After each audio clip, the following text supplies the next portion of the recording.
Welcome to another episode of Footnotes. Today we're talking to Resh and Jess, and they make jam.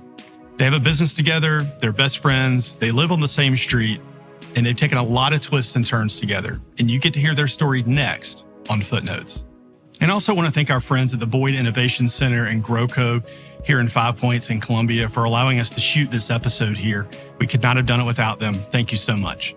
Thank you for being here on this episode of Footnotes. And we're here with Reshma Mahadkar, who is the CEO and chef at Sakhar Jams, and Jess Henry, who is the president and chef of the same company.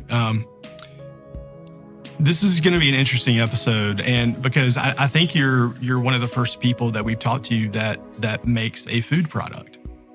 Oh. And when you think about food, it's something that it's part of our everyday lives, and it's certainly part of your lives, and something that when we had our conversation before this conversation to set this up, you guys have an interesting history together, and so I think, like all good stories, why don't we just start somewhat at the beginning, maybe before Sakhar existed. What were you guys doing? How do you guys know each other? We're neighbors. Yeah, we actually live on the same street. I'm on one end and she's about 5 houses up on the other end. The darkest house on the block. And really, we kind of knew of each other. We're both Jewish, so we kind of heard about each other and been told about each other. And when she had her youngest daughter, I made a meal for her and brought it over. Oh, the best, matzo ball soup and challah. It's the best challah in town. And I'm a food snob, so I'm like, what is this? I make my own matzo ball soup. I had never attempted challah, so you had my heart the minute you walked in. She was pregnant, and she showed up, and it was so, well, no, you were pregnant, right? Yeah, I was. Yeah, and I think we connected through food. We connected through Jewish food, and it was a very pivotal time for me because I didn't really have a lot of friends because I'd moved from New York City, and I'd moved with a 3-month-old, and it had been several years that we were on the same street before we really met. Yeah. So prior to the business starting, we had been friends now for 5 years already. Yeah. She had seen me through a lot of my failures, which was a Nestle Toll House Cafe. I built a store from the ground up in Columbiana Center Mall, and that failed miserably for 3 years. And she was so helpful. She actually helped watch my youngest daughter, babysat her without wanting anything in return. Nope. I also had a young child. I just knew how hard it is when you have like a young baby, and she had to return to work after being at home and work in this Toll House. And so, yeah, I took care of her youngest daughter for several months. Yeah, that was very challenging, and you were there for me. And that was when I realized, I have a gem of a person in my life, and that really strengthened our bond. And then you told me, I'm moving, and you broke my heart. Yeah, as she's referring to, my now ex-husband had opened a store in Charleston, and I did not want to move, but that was something I had to do. So we ended up in Charleston for 2 years, and when that marriage ended, I knew that I wanted to come back to Columbia. We luckily hadn't sold our house. We had rented it out while we were gone, and I knew I wanted to come back to Columbia and have support and, be with my best friend who I knew would is that person for me so it wasn't really Sakhar that was like, Sakhar was like, I knew that I could do something with Jessica because we had a strong connection and a friendship, a foundation of a relationship that I knew we could build on. So it wasn't like I just picked, an acquaintance to kind of like, we have a friendship, let's do this together, we are talented. It's like, no, you have been there for me through X, Y, and Z. And Nestle opening and shutting down was a very difficult time in my life, those 3 years. Because I had my daughter, and she was a NICU baby. She was born at 32 weeks. And my husband at that, was just working around the clock. And there was just no support. There was no grandparents or anything like that. My parents don't live here. And she didn't really have a lot of support. So we were just kind of each other's people. Yeah. So it just made sense in the pandemic to kind of form a tribe and raise the kids together, because we we didn't really know what else to do. Yeah. You know, like we needed to do something with ourselves. Like, yeah, I had a different job. I moved into education. So I'm a jack of all trades. I've done a million things besides food. So I have a lot of different qualifications to actually run Sakhar. And so I've been in logistics, I've been in furniture, then education, food, the metals industry, and all, like, just knowing how to deal with people. I was at Harmony School for 2.5 years, 3 years. And the pandemic hit, and I just decided that it was time for me to leave. That was a difficult story for me. Mm-hmm. And leaving and parting with young kids, like, I love children so much, was really hard. And I quit that job, and then she came back on the street with her kids. And I was miserable. You know the story. I think I was sharing with you. Yeah. There's so many stories out there that include the pandemic as either the start of a chapter or the end of a chapter. And, it's going to be a marker in all of our lives. So you had this friendship, some distance was created through circumstances. Then, you came back together. The friendship was intact, very much so. But then you added the element of business partners. Yeah. What were we thinking? And, frankly, I think there's a lot of advice out there that would say you need to separate those things. Oh, weird. What do you say to that? This is what I'll say to that adding business partner to friendship was probably one of the most difficult things that we have done. It really was. We are both in individual therapy. Yeah. And the level of communication that Resh and I now have is probably beyond any other relationship I've ever had with someone, because there was quite a bit of arguing in that first year that we were together as business partners, because you're adding on, it's just a whole another level of responsibility and figuring out this is our friendship and this is business, and how to merge those two things. And the children. So you're coming back through this divorce and you're integrating the kids back into a different life. So we have motherhood, which is separate. You're feeding the kids, you're raising the kids. The kids are now coming to my house and spending time, and they're her kids, and they're just like, the stability, they need stability because they were in Charleston, and they come back to Columbia, and now they're at my house. Now we're having a business, and moms are working all the time. It put a lot of pressure and strain on our relationship, but I was already in therapy prior to starting Sakhar. And I call Sakhar like it's a flame that we want to protect. So it's very precious, and there is no, this is going to dissolve. There's only like, we're going to work through whatever we need to have to protect this flame, because that flame can now lead to jobs. And it can lead to, like, we hear so much about how wonderful our jams are and what a gift they are to other people's joy and the pleasure that they have from knowing our story and experiencing our friendship and in a way that's relatable. And we argue about things like, you didn't squish the blueberries too much. So like little tiny arguments. Yeah. I have walked out of the kitchen and I have sat outside just weeping, crying, because I feel like she doesn't hear me, she doesn't understand, or she messes something up that I feel like, because I've had so much real world experience is what I call it, because I've been working since I was 16, whereas Jessica has been home for 10 years of that time. So your experience is a little different. And I come at it with this is how a CEO would think. This is why I say this to you often. Yeah. I think I'm very much, Sorry, I'm just thinking about a friend of mine. Anyway, go ahead. I think that I'm more of I'm very task-minded, Sure. I would say. Sure, yeah. I'm a little bit of a workhorse, kind of. I'm this is my task, and this is what I'm going to do. And Resh is more of a big picture. Yeah. Is how I would say it, where I think I can be a little bit more focused on this is what's right in front of us. And Resh is this is how this fits into the bigger picture. And so, Yeah, I was at home for 10 years. I wasn't in the workforce. I'd had lots of experience before that, but coming back into, okay, now I'm in work mode and learning to, I think more when she says this is how a CEO would work, it's more about how you work through your day, prioritizing how to prioritize tasks. Mm-hmm. Because in my mind, I see all the tasks and they're just bloop, bloop, bloop, bloop. And she sees it and she's like, blah, a filing blah, cabinet. Blah, blah, blah. Yeah. Filing cabinet. Yeah. So just different ways to get your mind to work as you...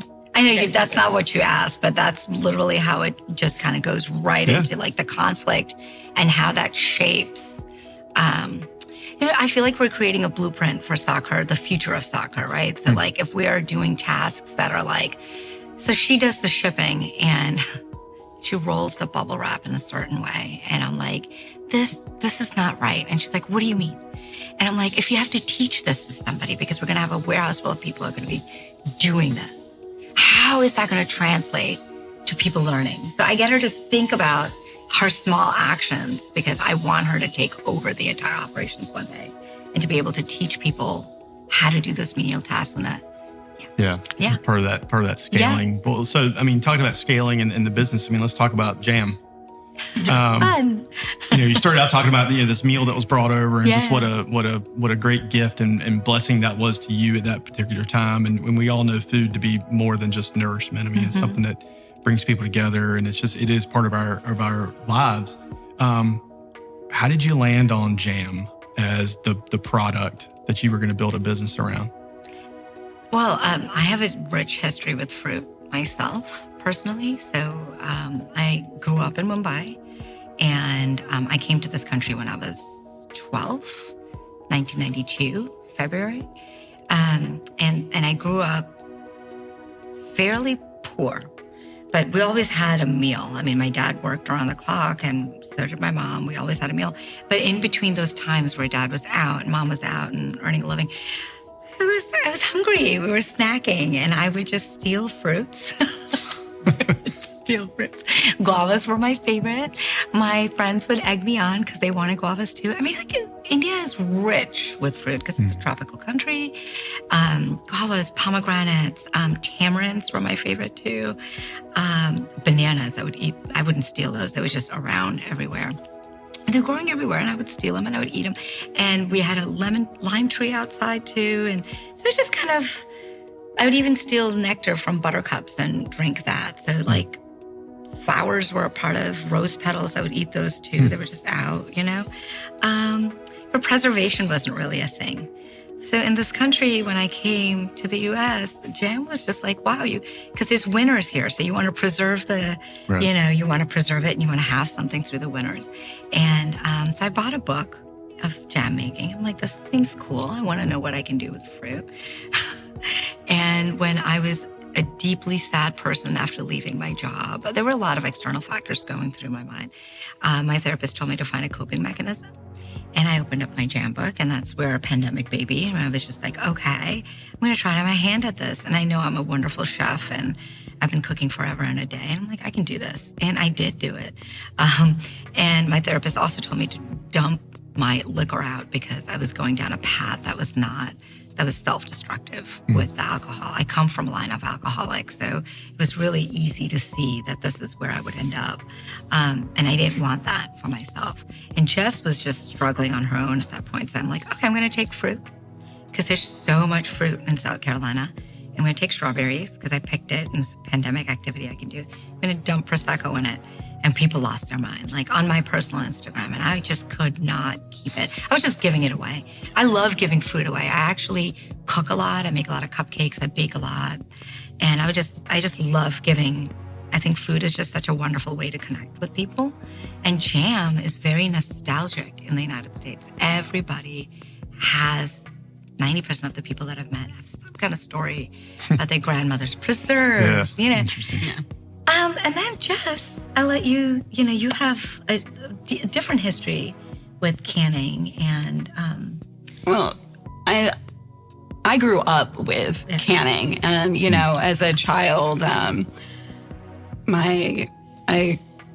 grandparents, my great grandmother, I remember like going down into her basement and pulling out pickled beets and just different things that she had canned. And I have memories of pitting cherries with my mom when I was a kid. So I had grown up with canning as just something you did every year. And I had made jam before. And so when she's like, oh, I'm making jam and I can't keep up with it, and I think we could have a business, I was like, oh, well, I've done this. I kind of know what we're doing here. And, at the time when she came to me with this, it was coming back from being out of the work business. I had 3 young kids. It's the middle of the pandemic, and suddenly I'm a single parent.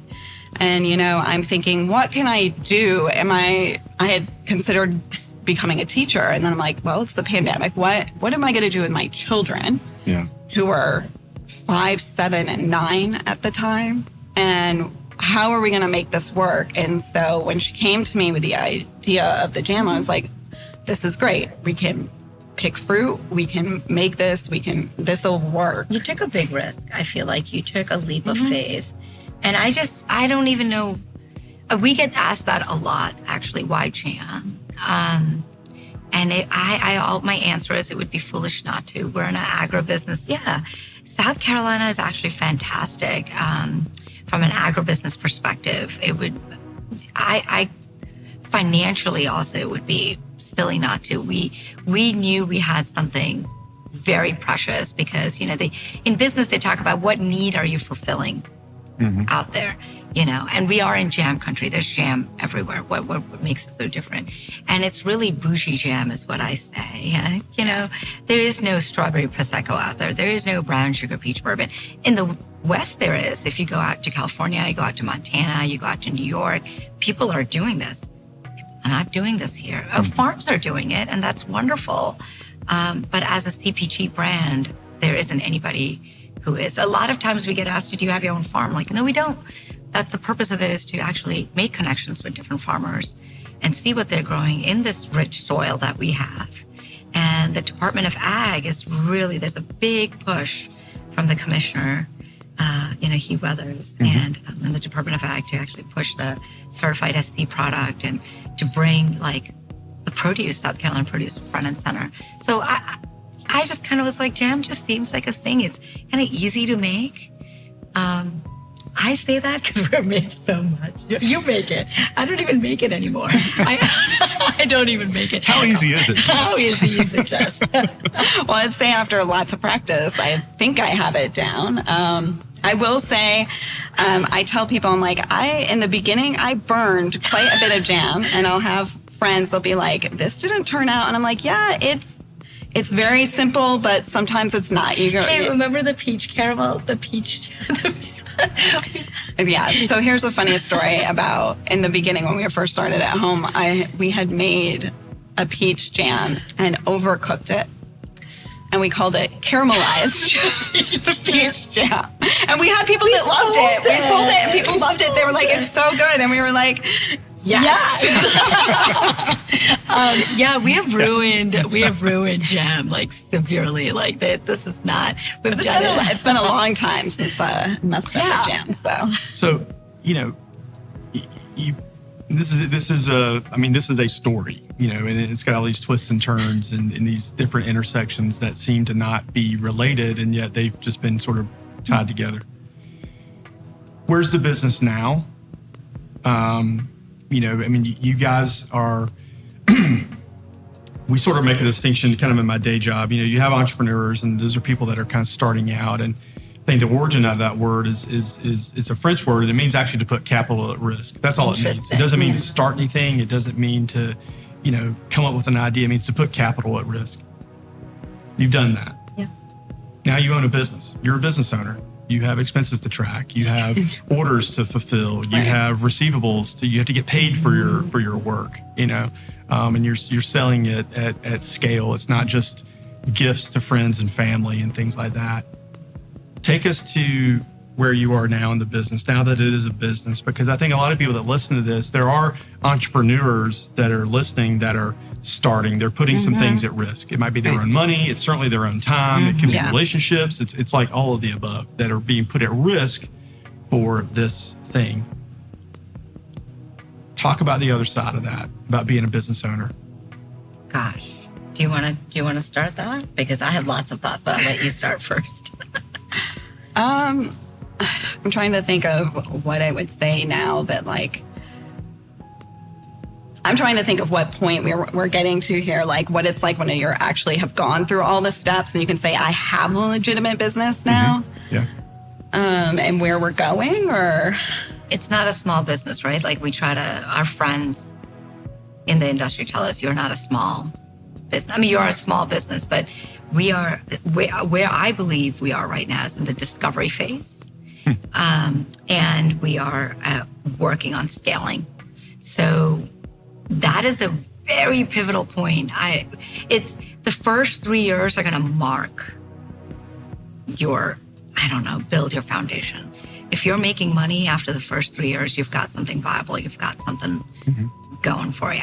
And we track. I mean, I am big on making sure the financial health of our business is doing good, because this is great. It brings me joy, a lot of happiness, and doing what I love. But is it making me money? And I have to look at it like that, because if I don't, then I'm just wasting our time at the end of the day, and I could just make it a hobby and finish that up. And there's different aspects of it, right? So you got to market your jam in a certain way. It's fine that it looks, it's delicious, it's good, but what does your branding look like? What is your story? These days, people want to connect with the people behind the product, and they are investing in your story, which is why this is so important. And then on top of that, they like what you're doing. So are you intentional? Are you, does your brand look good? Do you have a wonderful story? And which direction do you want to go into? And so Sakhar has a lot of different avenues that it can generate revenue. And we have to make sure that we kind of weed the rest of it out and kind of follow our little bit of a plan that we have. So we are in the discovery phase. So we want to make sure that the right people, the right values discover us, and it brings in business, and that we continue to scale in a way that Jess and I can keep up and we're not overloaded, all the while making money. I think that's an important aspect of where we are right now. Mm-hmm. I think that we've been very intentional with how we have grown the business. It's always been, what's the next step we need to take? Can we manage that step? Once we've conquered that step, then we say, okay, what's the next thing to do? And that's always, where we are now is, how do we take the next step and not overextend ourselves so that our business remains viable and vibrant and we're able to meet the commitments we've made? Because I think that this is a part where it gets a little choppy. Scaling is always hard. I will always say that scaling is always hard. It's so hard, and it isn't without a lot of self-doubt that we push through. Is actually, I have a plan. To be honest with you, I do. I have a 5-year plan. I'm applying for grants. I'm staying up late. I believe in the growth of our business. I'm reaching out to customers that. I'm not reaching out to I'm not going out to Whole Foods and saying, hey, let's do business, because I'm not there. Mm. But I will reach out to boutique stores and say, I can supply 40, 50 jars in 1 or 2 months. And we're just kind of putting one leg in front of the other. But I do have a set of goals. And that is what I will tell folks out there who are entrepreneurs, who are trying to, do something, is to make a list of small goals, because that's going to get you to the bigger picture of what you're looking for. Mm-hmm. And the bigger picture is, I'd like to be a multi-million-dollar company one day, and I'm going to dream big. And I bring her along with me. I'm like, yeah, we can do this. We can do this. And we try to reach out for several opportunities that we can, that are bigger than who we are, but in the same space. So I like to go linear. This is how I look at our business. Collaborations is a great way to go linear. And then you kind of take... What is a collaboration? What does that look like? Or what has that looked like for you? Collaboration has been such an important part of our success, truly. I can name every single chef that has helped us lift us up in Colombia and beyond. So when you collaborate linearly with other businesses that are successful, thriving, and share your values, you kind of come together and get your name out there. That's a great way to do it. So we offer our jam It's a Silver Spoon Bake Shop. They're absolutely phenomenal. They're on Divine Street right here. Love them. Erin Nobles took a chance on us. And she bought our jam. This was like what a wonderful thing to happen. She bought our jam and she posted about it, right, on her Instagram following, out of the blue. And she posted her biscuits and the strawberry Prosecco. And she's like, this is going to go great. People were like, wow, we found so many new customers through this.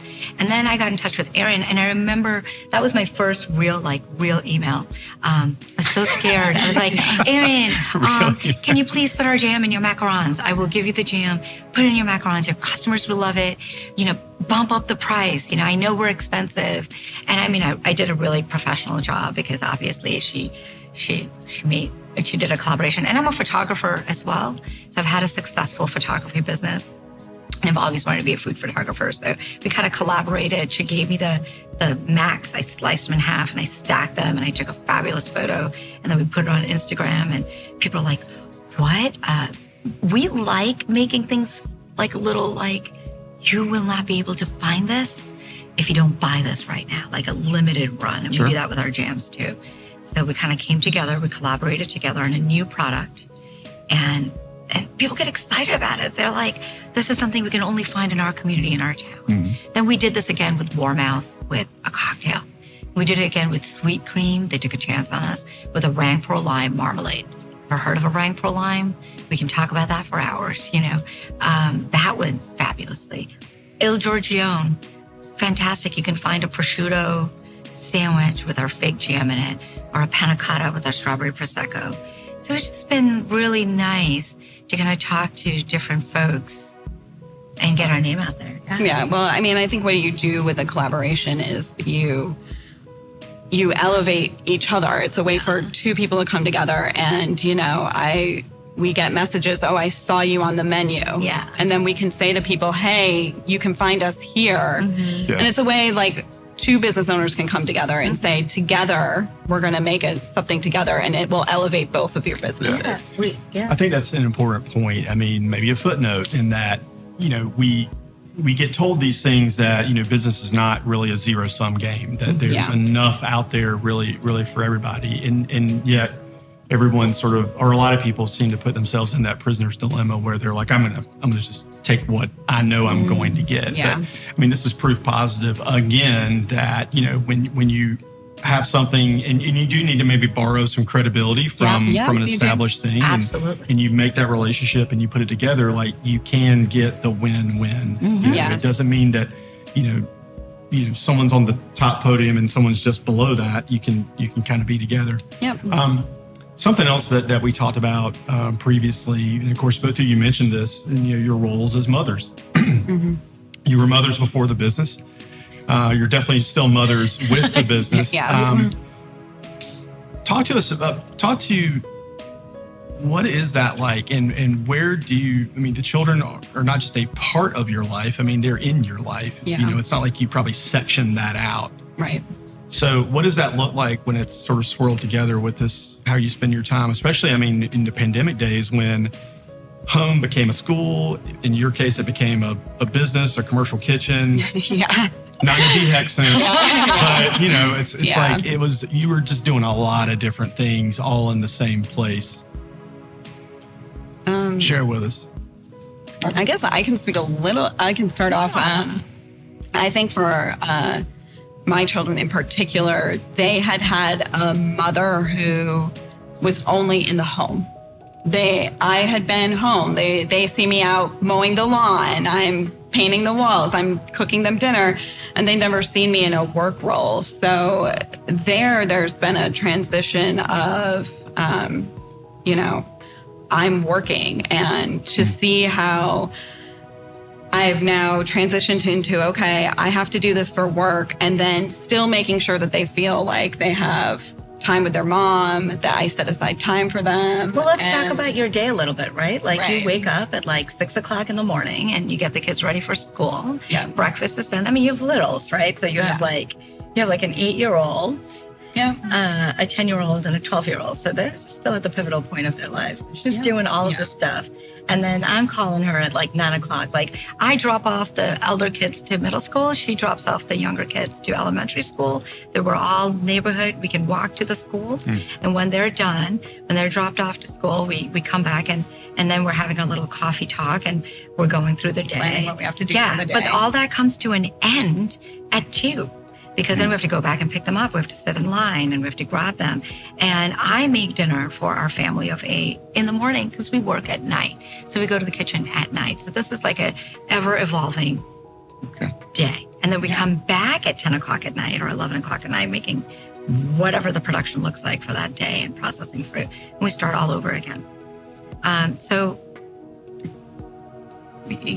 kids had to adjust to that. It was a big adjustment. And I think too, I spoke a little bit earlier about prioritizing your day. When you're a mom and you're working, I will say the mental load that you are under is in some ways insurmountable, the amount of things that need to be done in a day. Laundry, oh my gosh. We look at the laundry, we go crazy. We ignore the laundry, but the laundry pile, we just walk, we just ignore it. Right. Because you're not just thinking, here's what I need to do for my business today. Today for my business, I need to do a delivery. I need to pick up fruit. I need to, I've got to order these jars. At the same time, if you're a mom, you're thinking, what am I going to feed the kids for dinner tonight? Do I have those things in my refrigerator? Oh, they need this permission form filled out. Oh, the doctor, they have a doctor's appointment. All these things are living in your brain at the same time. How many times has it been that the kids have been called sick and we've had to like trash our plans for the business? Yeah, because that's another thing. If your child has a sick day, forget it. And you're like, I had XYZ going on today. That's all gone. And then you have to pivot and say, okay, now let me look at the rest of my week. Where am I now going to move this into to fit this? And it's really... Our children have actively said, thank you for making time for us. And I have looked back and I've said, no.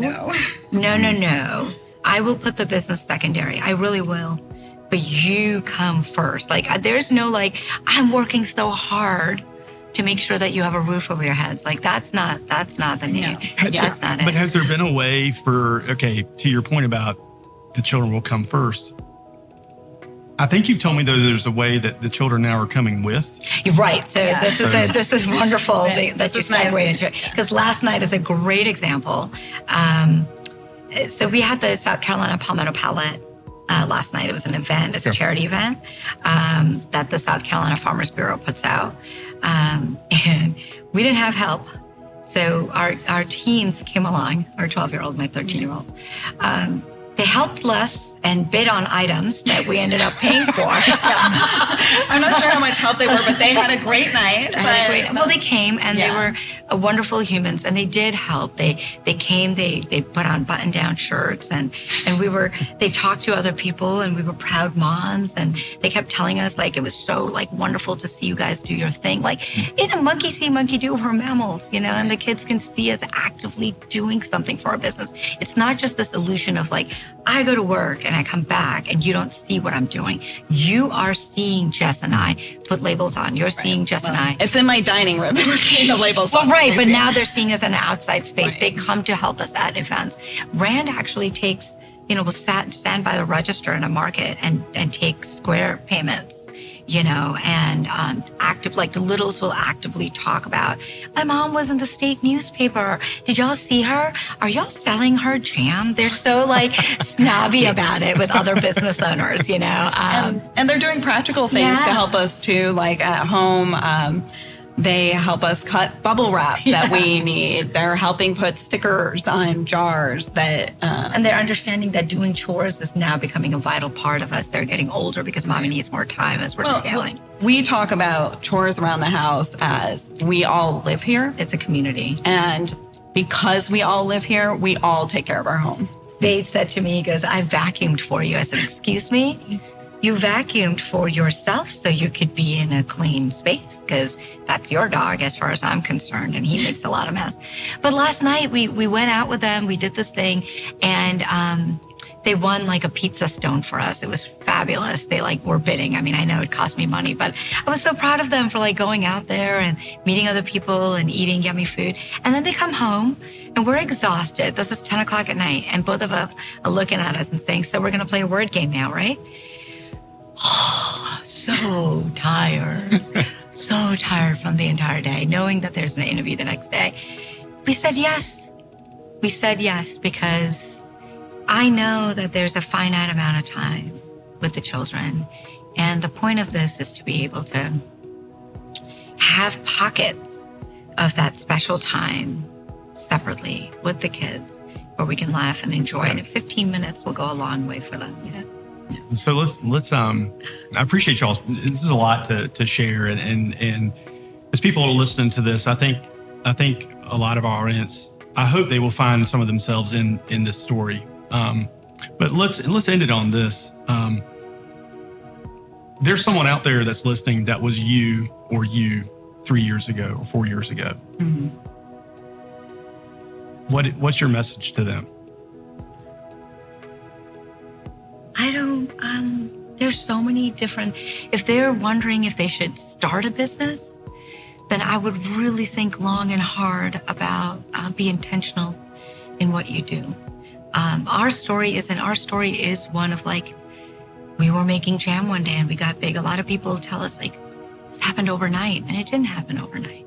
It really, my deep advice is to be intentional in the choices that you make for the growth of what you're thinking about. Make long-term plans with small-term goals and be intentional. Have some discipline, grit, and really do think about the financial aspect of what this is going to bring for you. Mm-hmm. You know, that's something that I feel like a lot of people talk about their passion and their joy, but really think about the financial aspect of what it is that you're looking for in that space, because you are going to be putting your time in. So what's your time valued at? Coming right back. Yeah. Mm-hmm.